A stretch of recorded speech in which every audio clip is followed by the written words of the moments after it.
Hey everybody, so today we've done our push session as you've already seen, and now I just thought I'd talk about my training plan and my nutrition and how that's all going. So I'm having 5 meals a day at this point. As you just saw in our little comedy sketch, that's me cooking chicken, rice and pineapple, which was very fun to make. And basically that's my 4th meal. I have my 1st, 2nd, 3rd, 4th and 5th. So my first is 2 bagels with 2 eggs and 2 bacon medallions. That's to start me off, kick me off in the day. And then I have my pre-workout meal and post-workout meal, which are quite small, but still, getting them calories in and stuff like that. And then for my 4th meal, it's chicken, rice and pineapple. And for my last meal, it's mince and rice. And basically, James has put me on this schedule where I'm eating the same foods for the past, I think it's been about 20 weeks now. But what's happening with that is we're just changing the quantities. So just depending on the fluctuation of it, depending on the quantity, I'll either be bulking or I'll be cutting. But we don't really differentiate. And a lot of people ask me, like, is that quite boring? Like, isn't it quite boring eating chicken, rice and pineapple every single day? And it's not really. Like, when you get into the swing of things, it's a lot easier to do that, because you're in your element. You're feeling good, depending on how much you're eating. Once you're at the end of your cut, you feel like crap, and you do just think to yourself, God, when will this end?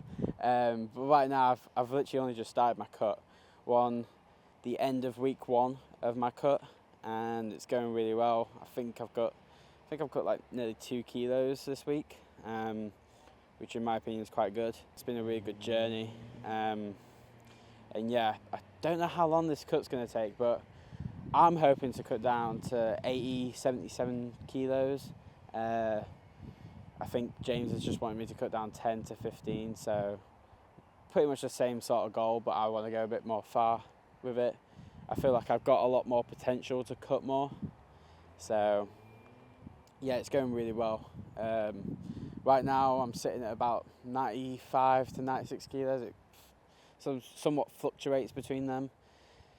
And a lot of people, they'll be eating less, and this is a big problem with a lot of people that are doing cutting or trying to lose weight. Is you got to bear in mind the amount of stress that you're putting on your body. It's not just stress that you're putting on your body though; it's stress that you're putting on your mind. If you're mentally drained going into a workout or going into any sort of exercise, you're not going to get the full benefit of it out.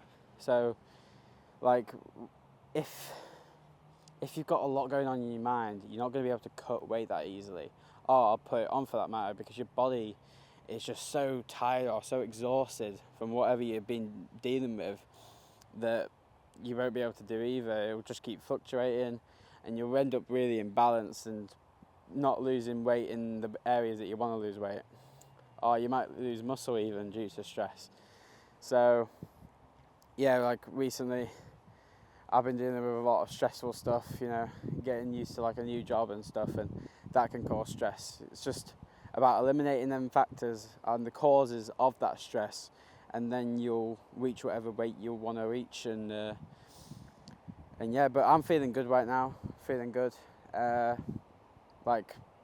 I'm obviously exhausting myself in my sessions, but I'm not exhausting myself outside of that. I'm physically well. I don't feel like I'm fucked at all, and mentally I'm ready to go. Every single session I'm determined to push myself. So you just got to have that bear in mind, guys, when you're training, because that's how you're going to produce good sets and push as far as you want to push, and pushing beyond that, which is what James and Ben have helped me out with recently. So I appreciate them. Thank you for that, guys. So lots of people say, like, what do you do on a rest day? Example, I'm not working right now and I'm on the rest day. What do I do then? Well, it's time to sort of chill out. You occupy your time with something else. For example, like, I'll go with a mate to the cinema, or I'll just chill out, watch some movies. You still got to get your steps in. I've always got to get 10,000 or more steps in a day. which is quite tough when your legs are all banged up like mine after like 2 days after leg day. It's quite hard to get them steps in, but it's just about keeping on going. You also want to be doing your cardio if you're on a rest day. So for me, I have to do every single day 45 minutes of Stairmaster, and there's no way around it. If you want to cut weight, you got to do the cardio, and even if you're bulking, you got to keep your body regulated to that amount of, that amount of output, because you can be lifting heavy, but you're not going to be burning any of the fat or anything like that, or keeping any of that fat off of you if you're not doing any cardio, because otherwise you'll get back into cardio. Example, if you put yourself straight into half an hour of cardio after doing like 3 or 4 weeks of no cardio, you're just going to be absolutely fucked. You're going to want to quit. And it's no fun for anybody. So if you keep doing like 20 minutes of cardio like I was doing when I was just not bulking, or when I was going up in weight, so I was bulking, it just keeps my body regulated to that amount of pressure on my body. But Stairmaster's pretty breezy, and when you do an hour of it for every day for like 6 weeks, and then you go down to 20 minutes, and you're eating more food, so you are more full, it's so nice to just have 20 minutes, because you're just there like, oh, this is so easy, like I'm 10 minutes in and I don't even have really a bit of a sweat on. So yeah, I really enjoy Stairmaster right now. Currently I'm doing 45 minutes, as I've told you before, so yeah, but that's a day in the life of Matt on a rest day. But yeah, I enjoy rest days. It's good to sort of get away from all that sort of stuff, but I'd rather go to the gym, get some work in, or do some Muay Thai or something. Just keep your body always active. Even on a rest day, you can do something different, do some other physical activity, like maybe do some football with your mates or something. And that's a good way to get some output in, but also not be in the gym 24/7. So another thing that I just thought of is sportswear. Like, a lot of people think they need all this fancy gear, they need a different type of shoe for a different type of exercise. Like, just, that is all bullshit. Like, back in the 70s they didn't have that. So the one piece of equipment you might want is a belt. Because if you're doing like a heavy deadlift, you're going to want to keep your back stable. Sometimes you can just like get away from you, which is just natural. It's just what the human body's like, Sometimes you don't have it working the way that you want it to work. So, but yeah, a belt for like a deadlift or maybe a squat if you can't keep your back straight. But other than that, like if you're having lifting gloves, you're just a dafty and you need sorting out. Or like any of this special footwear. You don't need any special footwear. I wear these, for example. You can look at my shoes here. I mean, that one is fucked. that one is fucked. So like, it's flopping all about the place.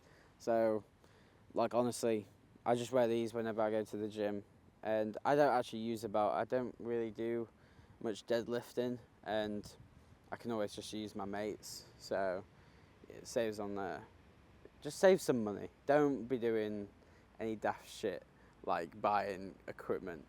All you need is a bottle of water, yourself, pair of shoes, just regular shoes, and just go in there, do your exercise, get out. Simple as. Cheat meals. You don't really want to be having them at the start of your cut. James currently has me having no cheat meals for the next 8 weeks. So when you're having a cheat meal though, either have it home cooked but like spice it up a bit, do something a bit different with it. Or you can go out, but make sure that you're eating something healthy. You don't want to be having like a Domino's. Domino's is probably the worst thing you can do, because you're just going to fill yourself up with so many calories in one go. And also it's full of carbs. You're eating pizza dough. So, and also the cheese, the amount of cheese that's on there, it's horrific. So when you're eating something, maybe eat some like chicken, you know what I'm saying? So, go to Nando's. Nando's is a good option if you want to go out eating on a cheat meal, but you want to have your cheat meals very far and few between. Like, that's what I'm doing right now, and it's working out pretty well for me. So It's nice taking in that sun. But that sun's so nice. So relaxing to just sit here. But yeah, cheat meals are nice, but I actually like sticking to a bit of a schedule. And you don't, with a cheat meal, like make it so that it's somewhat proportional to what you've been eating before. So like make sure that you're having the right amount of carbs to the right amount of protein that you're having, and you sweet diddly do. A few mistakes that I made when I started cutting last time that I didn't know if James hadn't pointed it out to me is the oil consumption and the milk that I was drinking. So milk actually is full of estrogen or estrogen. So I've basically cut myself off from milk completely. I have completely cut myself off from milk. And then if you're having like extra virgin olive oil and just like pouring it on there, not pouring it on, but like putting like a tablespoon's worth, you're actually like having so many calories with that oil. You want to be having a 1 calorie spray, because at the start of my last cut, I actually ended up gaining weight. And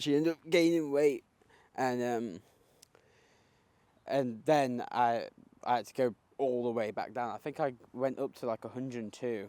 So I started at like 100 when I started cutting with James, and then I went up to 102, and then he was there like, well, what are you doing with your food? Or like, what are you drinking? I was like, milk, and I use extra virgin olive oil. And he's like, oh, you're not using a spray?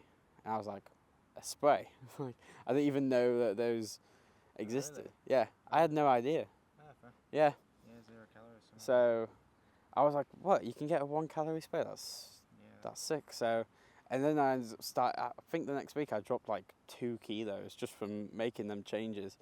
So it's such minute things that you, like in your regular life, you're probably used to just doing that, where you're like used to putting some oil in there. But if you use a spray, you're just going to end up cutting so many calories out of that diet. So yeah, with your cheat meals, going back to cheat meals, like just eat something that's healthy. You don't want to be eating something that's full of grease and shit. So don't eat pizzas. Don't eat anything full of carbs. You don't want to be going to an Italian's, for example. So if you like pasta, get it sorted out and don't eat that pasta. Eat some like Turkish food or some chicken from Nando's and you're sorted. Have some peri chicken. So yeah. But yeah, that's gonna finish me off talking about my my diet and exercise stuff. So yeah, I hope you have a good rest of your day, guys, and stay tuned for more.